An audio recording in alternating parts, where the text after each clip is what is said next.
Shruti Smriti Purananam Alayam Karunalayam Namami Bhagavat Pada Shankaram Loka Shankaram Shankaram Shankaracharyam Keshavam Badarayanam Sutra Bhashya Krutau Vande Bhagavantau Punah Punah Ishvaro Gururatmeti Murti Veda Vibhagine Vyomavat Vyapta Dehaya Dakshinamurtaye Namaha. Welcome to this session of Lalita Sahasranamam. In the last session, we had concluded with the 400th name of Devi. In this session, we start from the 401st name, and this 100 names from 401st to the 500th name, this is called Ruchyakhya Kala.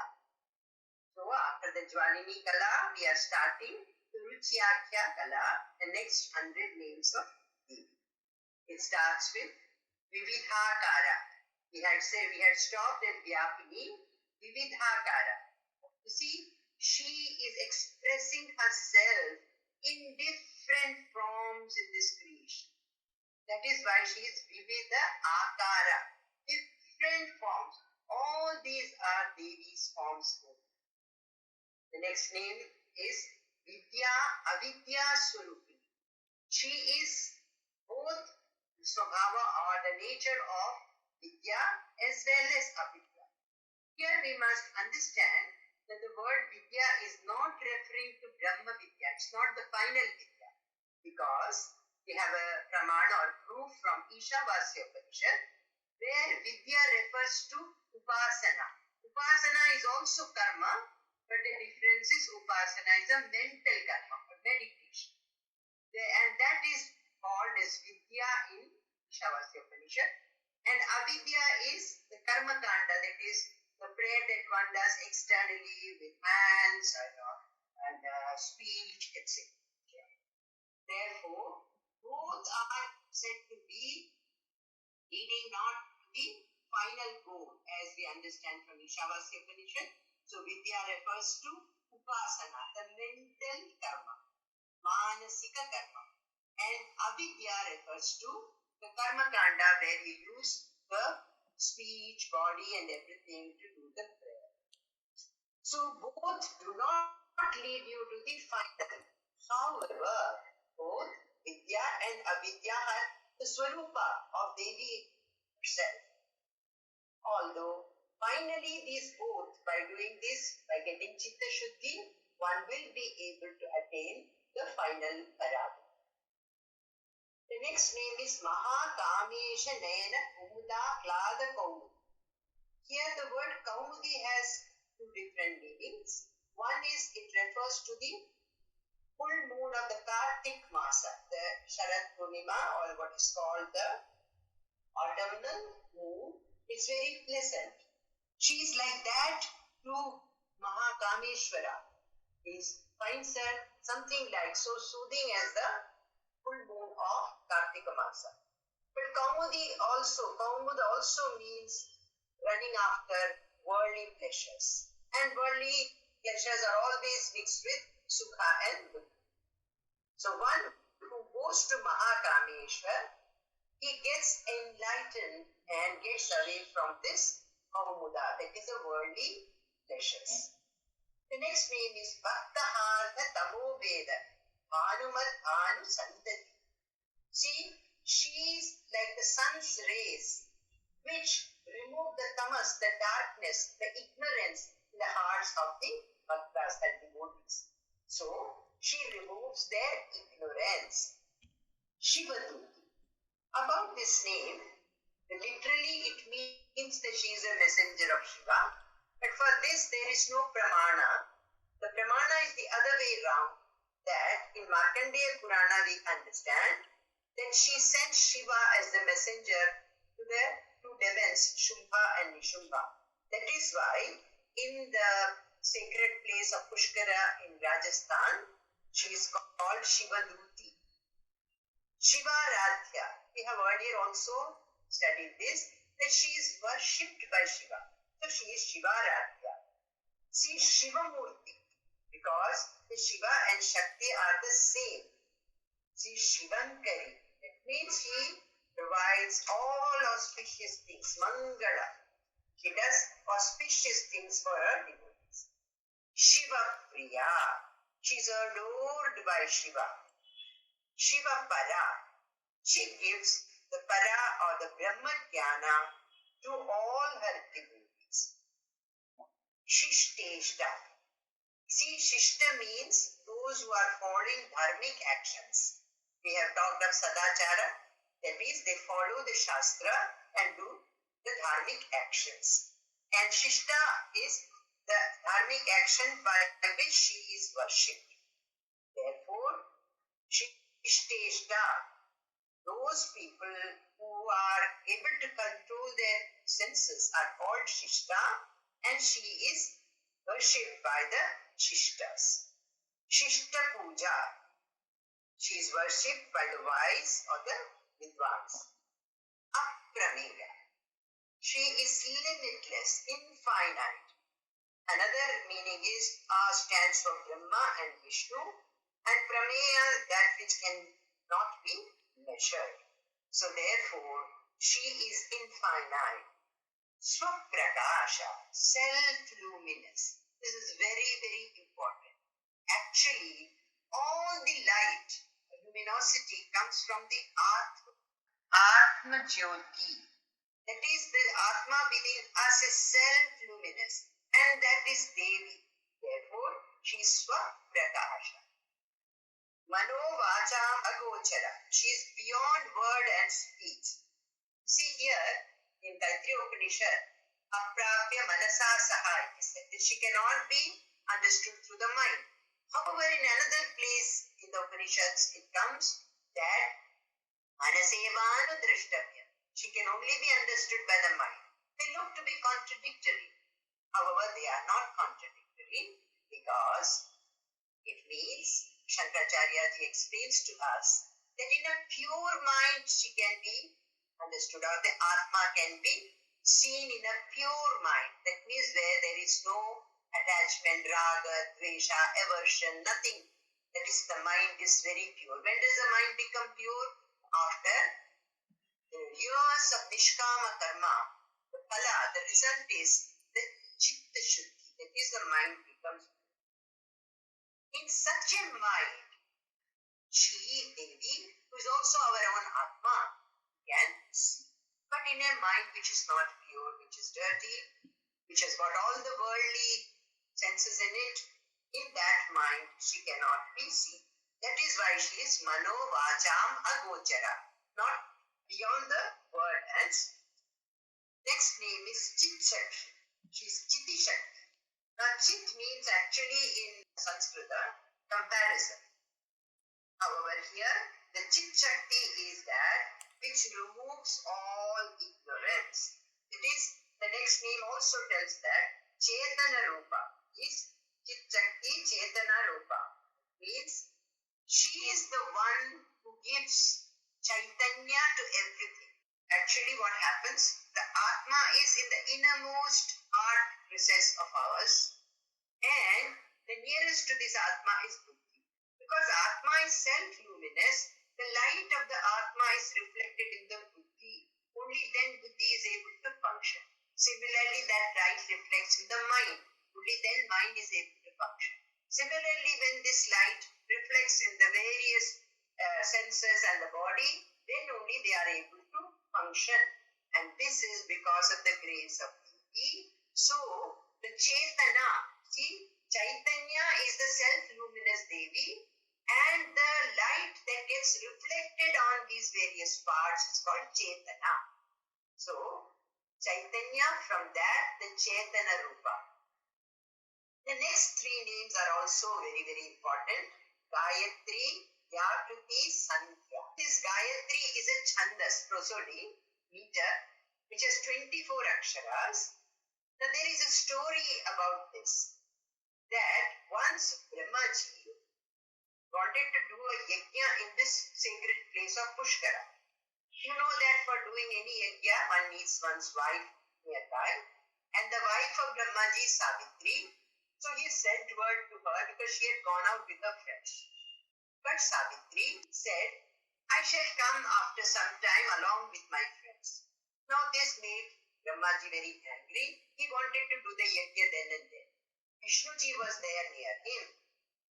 And therefore, Vishnuji said, see here there is a daughter of a shepherd, Gopakanya, named Gayatri. She is very chaste. You please make her, get married to her in the Gandharva Vivaha. There are many types of marriages, and one of the type of marriage is called Gandharva Vivaha. And Vishnu himself did the Gandharva Vivaha of Brahmaji with Gayatri. That is the story. Gayatri is also the mother of the Vedas. So after this marriage, the yajna was performed. That's what the story is. Now Vyakriti. Vyakriti means the auspicious sounds. For example, Om is a particular Vyakriti. Then the name Sandhya. You know that Gayatri is chanted during Sandhya. Sandhya means actually union, milan, where these two things meet. Like the day meets the night, that is Sandhya, The proof of it is, the stars are there, but there is daylight also. That is a Sandhya. Similarly, early morning, just before sunrise. Evening. These are the times when there is union between the darkness and light. Similarly, the Swapna or dream is also called Sandhya because it is between Jagrat and Sushupti. Therefore, various definitions are there for this Sandhya, and she is very, very auspicious. And there is another meaning given in the Renuka Purana.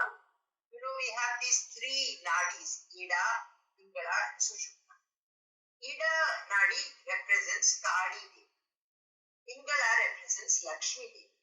Sushumna represents Ekavira. Now all the three together are represented by Sandhya. That is why she is so sacred and auspicious. That is why one does prayer during the Sandhya. Dvija Vrinda Nishevita. Devi is worshipped by the Brahmanas. Dvija means Brahmana. There is another name for Dvija, that is meaning, which is birds. That is, she is prayed, she is in all the jivas. All the birds are representing here the jiva. Next name is 424th name is Tattvasana. She is the 36th tattva. She is sitting over the 36 tattvas. We had earlier learned about these 36 tattvas in tantric worship. All the senses, the jnanendriyas, karmendriyas, panchabhuta, panchatanmatra. If you see the old table, you will understand. Tattvamayi. Here, Tat refers to Brahman, as we have discussed this before. Tattvamasi Mahavakya. Tvam refers to the self or the Pratyagatma, the Atma within. I says it is bewilderment, Vismaya, because this she is the Tattva, she is also the Tvam. Therefore, there is this surprise, relation, and one says I. So her name is I, Tattvamayi.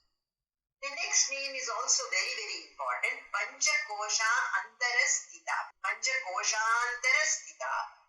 That means she is situated inside the Panchakoshas. Let us understand what the Panchakoshas mean. The Panchakoshas are the Annamaya Kosha, Pranamaya Kosha, Manomaya Kosha, Vijnanamaya Kosha, and Anandamaya Kosha. These Panchakoshas are described in the Taittiriya Upanishad, where Bhrigu Maharshi goes to his father Varuni and asks him what is Brahman. Then his father says, do tapas, you will understand. That from which everything comes, that from which, in which everything is situated, and into which everything gets dissolved. So, Bhrigu Maharshi goes and does tapas, austerity, and comes back. And he says, okay, I understood, father. It is annam. Everything is coming from annam. That is, here annam means food. But however, everything is coming from annam. It is situated in an annam and it is getting dissolved in annam.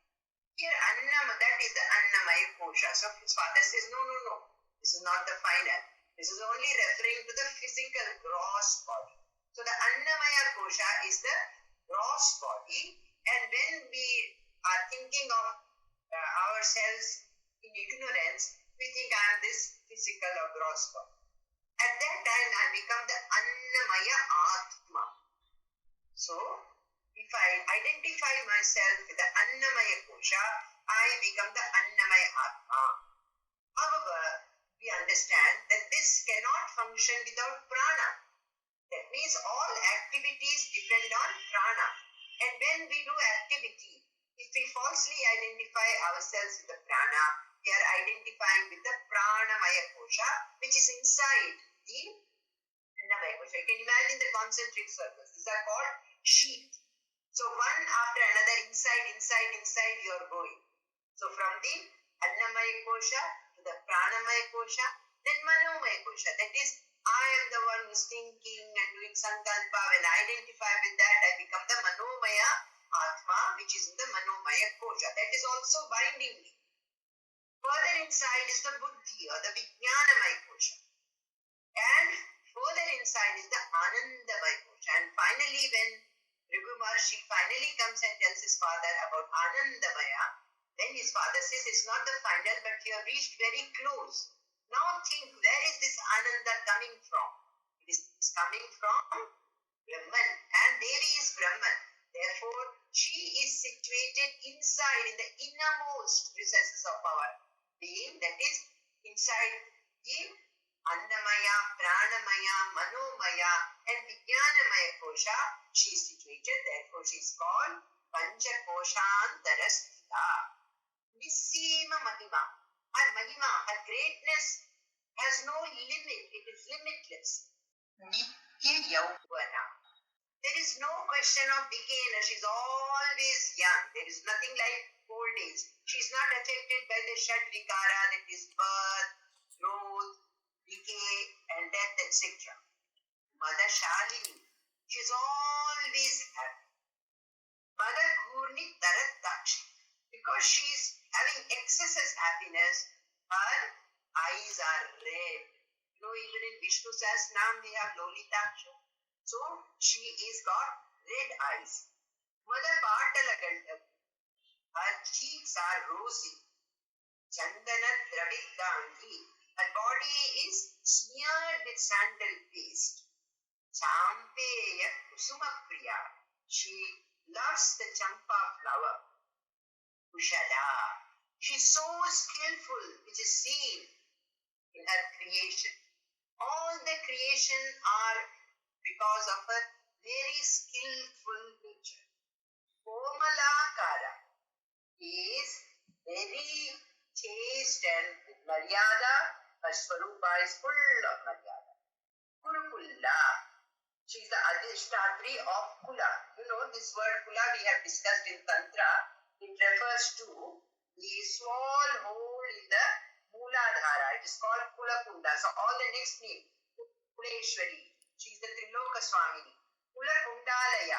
That means she is in the Mooladhara Chakra in the Kula Kunda. Kaula Marga Tatpara Sevita. You know, we had talked about the Samayachara, that is those who are worshipping Mother Devi from within. And the Kaula Marga, those who worship Devi externally. They are also called Vama Marga.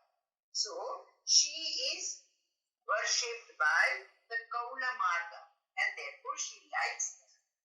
Kumara Gananath Amba. She is the mother of Kumara, that is Subramanya Swami, and she is the mother of Gajanana, that is Ganapati.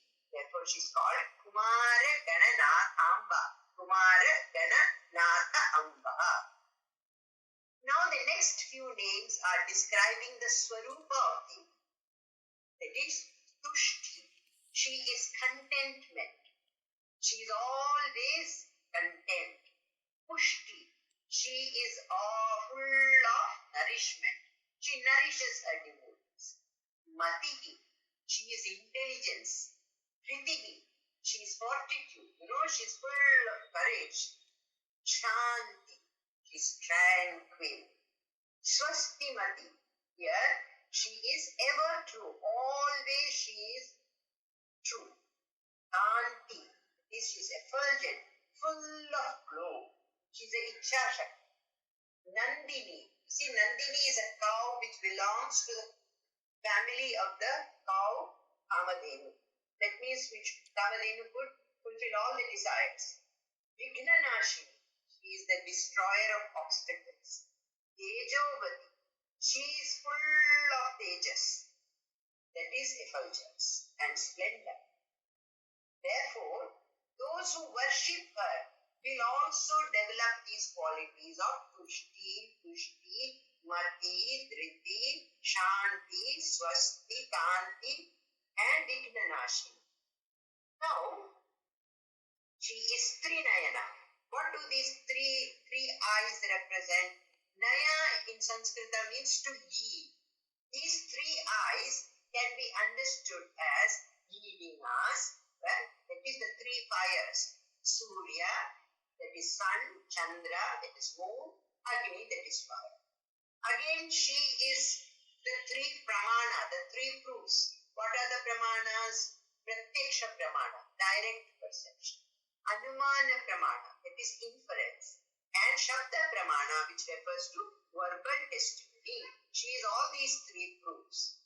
Then, she is also the three types of sadhana. That is Sravana, Manana, Nididhyasana.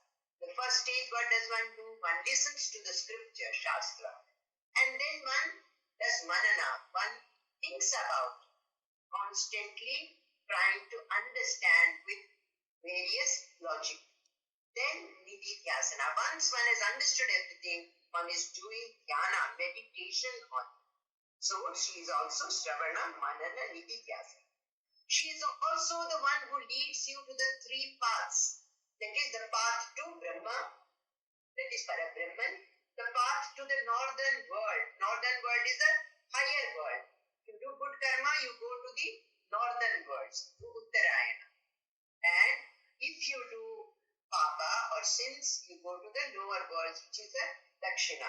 For the Dakshinayana, so three margas also she leads us. Then we come to the name. 8 names are there again. Devi has, or we can call them as 8 mothers. See, she is Kama, Krodha, Lobha, Madamoha, Matsarya, Vaishunya, Asuya. We'll try to understand. If you remember when we studied the Sri Chakra, we had talked of the outer circle. See? And there we had talked of the various Devis who help us to get over our desires, to get over our anger, get over our greed, passion, delusion or bewilderment or envy or calumny or scorn. That is Kama, Krodha, Lobha, Madamoha, Matsarya, Vaishunya, Asuya. For each of these, the Devis are for the desire or Kama is called Yogeshwari. If you worship Yogeshwari, you will be able to get over your desires. The Devi of Krodha or anger is Maheshwari. The Devi of greed, Lobha, is Vaishnavi. The Devi for getting over delusion or Moha is Brahmani.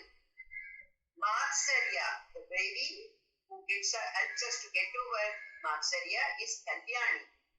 Then Vaishunya, to get over Vaishunya or calumny, Yamadanda Dhara we have to pray to.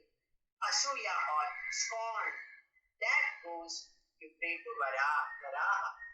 So these are the various mothers who help us to get over these, our small desires, greed, etc. So in these ways, the various names of Devi help us to meditate on her and get over the little limitedness in us and help us to go beyond. So today we will stop at this 444th name of Devi, and in the next session we shall start with the name Malini, because that will take us to another theme. So with this, we conclude today's session. Into the prayer. Shruti Smriti Purananam Alayam Karunalayam Namami Bhagavad Pada Shankaram Loka Shankaram Shankaram Shankaracharyam Keshavam Badarayanam Sutra Bhashya Kritau Vande Bhagavantau Punah Punah Ishvaro Gururatmeti Murti Bheda Vibhagine Vyomavatyaptadehaya Dakshinamurtaye Namaha. Jai Ma, Jai Ma, Jai Ma, Jai